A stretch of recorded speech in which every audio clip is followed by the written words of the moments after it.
This video is for a Kenmore window air conditioner, 5700 BTU. There's the plate on it there, 5700 BTU. Plugs into the house current.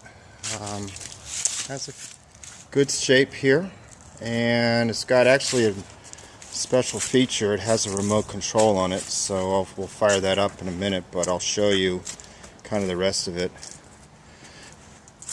It has a control panel here, and the power switch is here. You get a nice little display there. Nice good cool air. So what we'll do is we'll shut it off.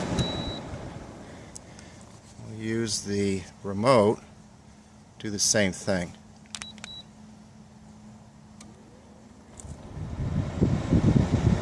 So you don't have to be right up next to the unit to get it to work. So let's do it again.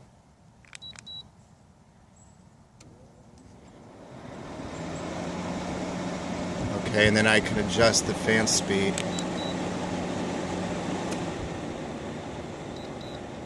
Increase the fan speed. So that's it. If you have any questions, let me know. Thanks for watching.